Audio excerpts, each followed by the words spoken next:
It is actually a time for our great British debate this hour. I'm asking, has the government lost control of the migrant crisis? The Home Office's Stop the Boats week has been quite a disaster, hasn't it? The only boat they've managed to stop is the Bibby Stockholm itself. All 39 migrants on that boat had to be evacuated after Legionella bacteria was discovered in the water supply. The barge is part of the government's migration policy intended to cut the cost of housing asylum seekers, estimated at between £6 and £7 million a day. But it's not been smooth sailing, has it, with delays over safety concerns and a flurry of legal challenges. Now, has Rishi Sunak's pledge to stop those boats gone according to plan? Will the Tories be able to tackle it? Will Labour be able to tackle it? So, for the great British debate this hour, I'm asking, has the government lost control of the migrant crisis? Thrilled to say I'm joined by former Labour Minister for Europe, Denis MacShane, and journalist and political commentator, Kim Rye. Now, one of the most shocking headlines I saw today was, I think, in the Telegraph, more barges, which I would have thought on the face of it was probably not a great idea. Kim, should we come to you first on this one? Do we need more barges or do we need a policy that works? No, we need a policy that works, and that would be, in my opinion, stopping the boats from coming in the first place.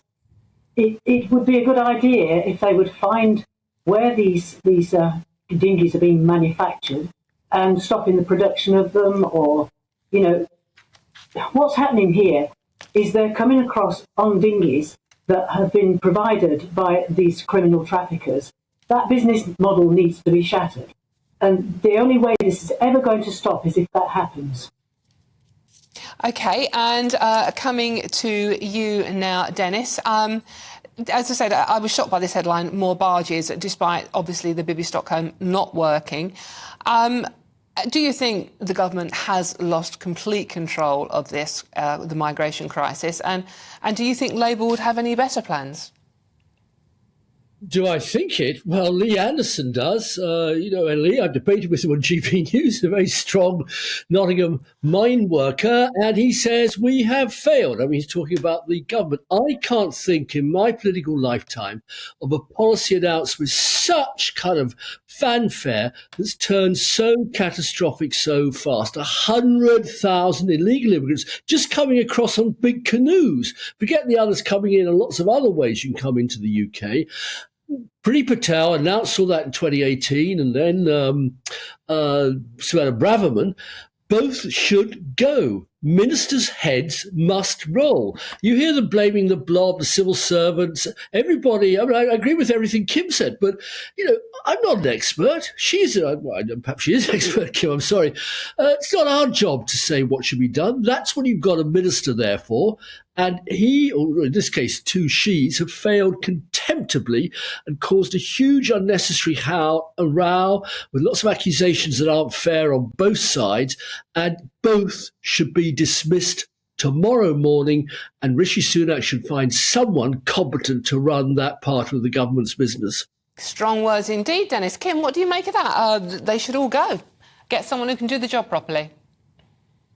None of them are fit for purpose. Labour, Conservative, Lib Dem, none of the main parties. It's obvious now they're spent, all of them. They're all a busted flush. What we need now is a new government composed or comprised of a new political party, which would be the likes of Reform and Reclaim and Heritage. If they could get their heads together, forget any kind of differences or who wants to be in charge, what we need now is something completely new.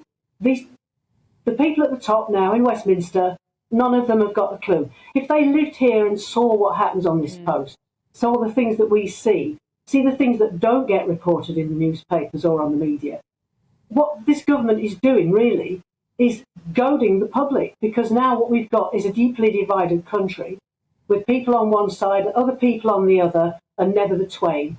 And this has set people against each other. It's set communities against each other. There's suspicion about people because of where they come from. True. Not all migrants are bad. Some are bad, some are good, like in the indigenous population. It's as simple as that.